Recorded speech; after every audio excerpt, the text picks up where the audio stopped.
Profit और loss में एक दूसरे टाइप का क्वेश्चन होता है, जिसमें देखिए इस टाइप का क्वेश्चन होता है, कोई दुकानदार है जो रुपये 15 में 12 सेव खरीदा जाता है और रुपये 12 में 8 सेव बेच दिया जाता है, तो इस प्रक्रिया में दुकानदार को कितना % लाभ हुआ या कितना % हानि होगा। Shopkeeper buy 12 apple of ₹15 and sell 8 apples of ₹12। In this process, calculate the percentage profit और percentage loss by made by shopkeeper। तो आपके सामने ऑप्शन है 10% प्रॉफिट होगा, 10% लॉस होगा, 20% प्रॉफिट होगा या 20% लॉस होगा। जो भी इस टाइप का क्वेश्चन हो तो सबसे पहले क्या करते हैं हम, जो सामान वो बेच रहा है, गुड्स जो बेच रहा है उसको क्या करते हैं, खरीद रहा है या वो बेच रहा है गुड्स को, उसको क्या करते हैं, सबसे पहले उसको इक्वल करेंगे। तो इसको देखिए इधर क्या लिखेंगे, रुपीज लिखेंगे, इधर एप्पल्स गुड्स लिख दिए हैं, गुड्स में एप्पल है हमारा। अब देखिए ये क्या बोल रहे हैं, 15 रुपया है, हम 12 एप्पल खरीद रहा है। नेक्स्ट में बाई किया है, सेल वाले कॉलम में जाएंगे तो क्या रुपीज में कितना हुआ, 12 रुपीज है। एप्पल कितना सेल कर रहा है, एप्पल सेल कर रहा है 8।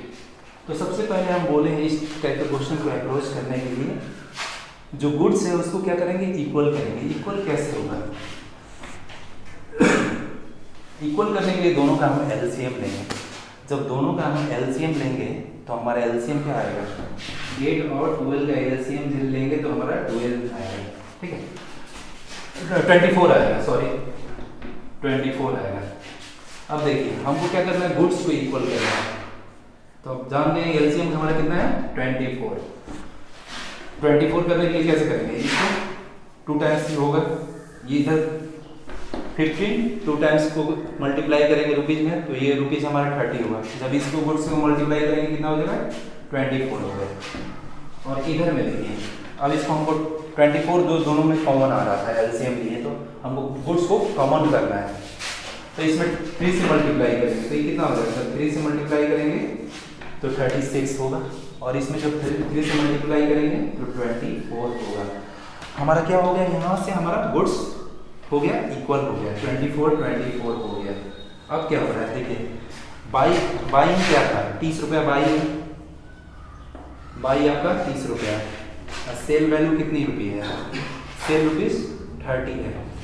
तो आप इसमें से देखिए 30 रुपये के हम खरीदे हैं, 36 रुपया को बेचे हैं, 36 रुपये। तो इसका 10% ही 30 का 10% ही कितना होता है, 10% आपका 3 रुपया होता है। तो यानी 6 रुपये ज़्यादा होगा, 6 रुपये ज़्यादा हम बेचे हैं तो कितना होगा, 20% होगा, यानी 20% का प्रॉफिट होगा। ये हमारा आंसर परसेंटेज के हिसाब से चले तो ये। लेकिन अब जब हम बात करते हैं, हम फार्मूला से इसको चलते हैं, फार्मूला से जब चलेंगे तो क्या लिखते हैं, हमारा कॉस्ट प्राइस दे रखा है, सीपी दे रखा है, कितना सीपी दिया है 30 दे रखा है, और एसपी दे रखा है 36 दे रखा है, ठीक है। अब देखिए हमारा एसपी, जब एसपी क्या होता है, ग्रेटर होता है सीपी से, तो हमेशा क्या होता है, प्रॉफिट होगा, इसमें तो दिक्कत नहीं है। अब जब यहाँ पता चल ही गया हमारा प्रॉफिट होगा, तो अब एक और चीज़ क्लियर करना है, प्रॉफिट होगा तो अब इसमें प्रॉफिट परसेंटेज कैसे निकालते थे, हम पहले बताए थे प्रॉफिट परसेंटेज निकालना है हमको। तो कैसे निकालेंगे, SP minus CP by CP into 100। तो देखिए यहाँ पे सारे वैल्यू पुट करके रखिए आप, कितना हमारा ये हो जाएगा 36 माइनस 30 बटा कितना 30 होगा। और जब इसको 100 से मल्टीप्लाई कर देंगे तो हमारा प्रॉफिट परसेंटेज आ जाएगा, ये कितना होगा, 6/30 गुना 100 यानी 5/20 यानी 20%। ये हमारा आंसर हुआ, सॉल्व करने का ये तरीका है। ओके, एक और क्वेश्चन हम डिस्कस करते हैं, जैसे क्या है, if A if a gift pack is sold at a gain of 6% instead of at a loss of 6%, then the seller get 6 rupees 6 more the cost price of the article is। ये क्या बोल रहा है कि यदि gift pack को 6 रुपये हानि के बदले 6% हानि के बदले 6% लाभ पर बेचा जाए तो दुकानदार को 6 रुपये अधिक प्राप्त होता है। तो वस्तु का क्रय मूल्य ज्ञात करें। आपके सामने ऑप्शन है 60 रुपया, 50, 66, 36। तो देखिए सबसे पहले क्या करते हैं कि हम कॉस्ट प्राइस करते हैं। कॉस्ट प्राइस तो let cost price equal to x.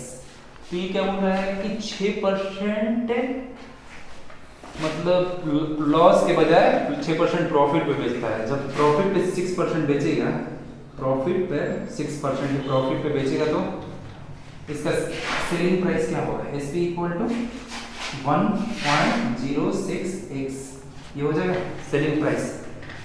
अब ये क्या बोल रहा है कि जब 6% लॉस उस तरीके से बिलिंग होगा जो हम बताएं पहले, एस पी इक्वल टू क्रय मूल्य माइनस क्रय मूल्य जोड़ क्रय मूल्य का लाभ परसेंट।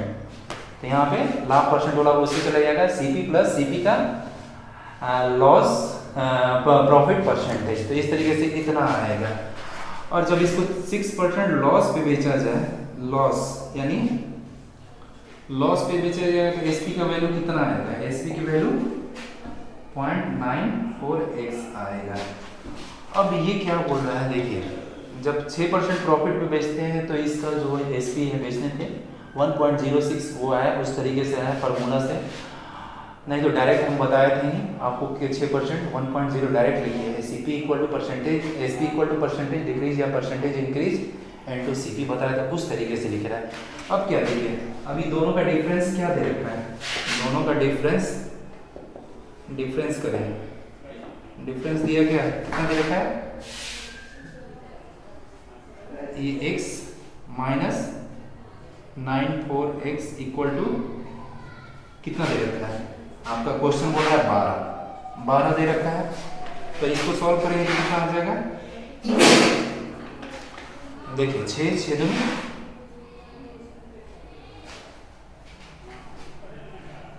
6% मोर हुआ ना, 6% मोर है तो 12 नहीं दिया, ये 6 दे रखा है, 6 दे रखा है यानी यहाँ पे 0.12x इक्वल टू 6।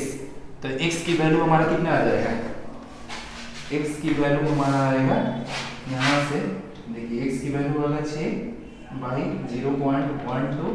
इसको जब करेंगे इस तरीके से कितना 6/12 इंटू पॉइंट हटाएं 100 लिख दिए 6/2 यानी ये हमारा 50। इसका कॉस्ट प्राइस क्या होगा? 50 रुपीज़। यही हमारा आंसर बोल रहा था, ये आंसर हमारा होगा। और इस क्वेश्चन को मैंने पहले क्या x से अप्रोच कर लिया। अब क्या करते हैं, इसको हम 100 से अप्रोच करते हैं दूसरे तरीका से। तो लेट क्या मान लेते हैं? Let cost price equal to क्रय मूल्य मान लिए क्या है? क्रय मूल्य हमारा 100 रुपया है। 100 रुपया तो क्या बोल रहा है कि ये जब सेल करेंगे कितना रुपया है? 6% लाभ होता है। तो एस पी इक्वल टू क्या हो जाएगा? एस पी इक्वल टू 106 हो जाएगा। 6% जब प्रॉफिट की बात करें तब वैसे ही होगा। ये तो डायरेक्ट लिखिए जैसे मैं बताया था, S P equal to percentage decrease या परसेंटेज इंक्रीज करके, या तो S P equal to cost plus cost price का 6/100 रुपीज, उस तरीके से करेंगे। अब देखिए जब 6% की लॉस हुआ, 6% की लॉस होगा तो इसको क्या होगा? जब उस केस में एस पी कितना हो जाएगा? 94 हो जाएगा। 100 माने थे हम कॉस्ट प्राइस। तो देखिए जब दोनों का डिफरेंस कितना है हमारा, जब डिफरेंस हमारा एक को 6% प्रॉफिट और 6% लॉस पे करते हैं तो डिफरेंस कितना आता है? डिफरेंस 106 माइनस 94 यानी ये हमारा 12 है डिफरेंस। ये हो गया। और इस तरीके से अब क्या करते हैं, देखिए 12 डिफरेंस है। तो एक और तरीका होता है कि जो भी चीज़ हमको निकालना होता है तो हम राइट साइड पहले लिखते हैं। तो ये क्या है हमारा, जब when cost price equal to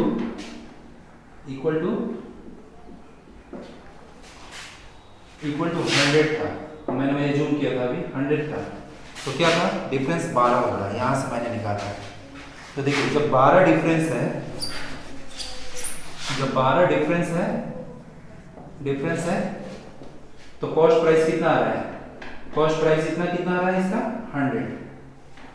एक पे कितना आएगा, जब एक डिफरेंस होगा तो कितना आएगा 100/12। क्वेश्चन क्या कर रहा है, जब 6 रुपया मतलब बढ़ के मिल रहा है, जो डिफरेंस हमारा क्या दे रखा है यानी 6, तो यानी 6 दे रखा है तो कितना हो जाएगा 100/12 इंटू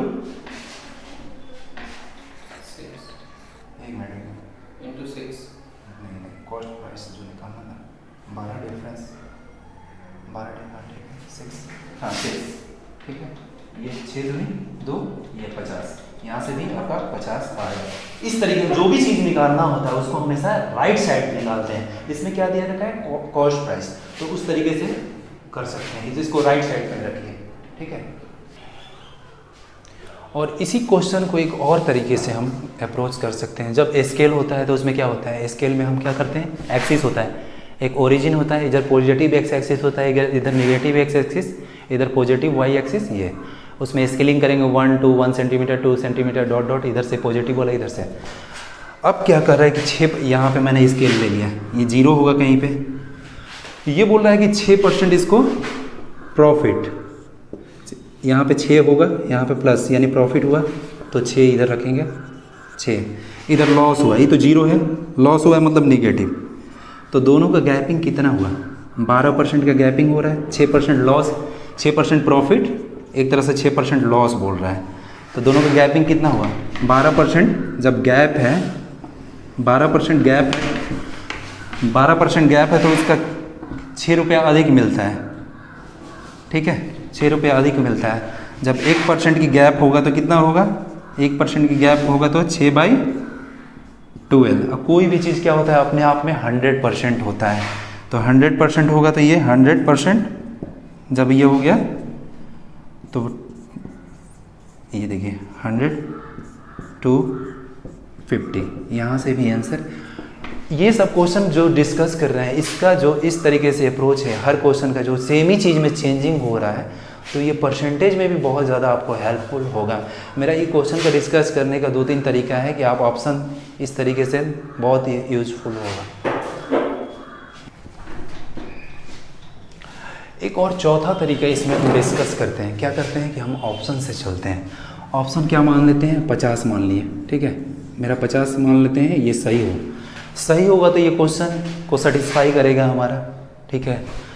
तो इसमें बोल रहा है कि जब इसका कॉस्ट प्राइस 50 मान लिए तो 6% क्या बोल रहा है प्रॉफिट हो रहा है, 6% प्रॉफिट हो रहा है, इसको 6% प्रॉफिट हो रहा है, तो क्या बोले थे हम परसेंटेज में ही पहले बताए थे 1%, 10%, उस तरीके से मैंने निकाल रहा था। जब 1% की बात करेंगे तो ये 50 पैसा होगा, जब 6% की बात करेंगे तो ये कितना होगा 3 रुपया, यानी इसमें 3 रुपया ऐड करके लिखेंगे तो इधर कितना हो गया 53। और जब इसमें क्या बोल रहा है कि 6% लॉस हो रहा है, गेन के बजाय गेन हो रहा है एक तरफ से, उसको लॉस हो रहा है। जब इसमें लॉस की बात करेंगे तो 1% कितना हो गया, इतना 50 पैसा हुआ, तो 6% इसका जब लॉस होगा, 6% निगेटिव होगा तो ये भी 3, देखिए इधर भी 3, इधर से 3 भी है, इधर से भी है, दोनों का जो डिफरेंस कितना आया 6, यानी हमारा ये ऑप्शन सेटिस्फाई कर गया। उसी तरीके से जो 50 है ना, इसको उस तरीके से 6% भी निकालें तो ऐसे आएगा परसेंटेज से, नहीं तो आप लिखेंगे क्या लिखेंगे 50 प्लस 50 का 6%, कोई नंबर आता है एक, उसमें 6% इंक्रीज करते हैं तो कैसे लिखते हैं x प्लस x का 6%, जब उसको डिक्रीज करते हैं तो x माइनस x का 6%, उस तरीके से भी लिखेंगे तो ऐसे। ये गैपिंग हमारा कितना आ गया 6 आ गया, तो ये यानी हमारा क्वेश्चन क्या बोल रहा था कि 6 ही होना चाहिए gapping, seller more get more than 6, ठीक है। Thank you.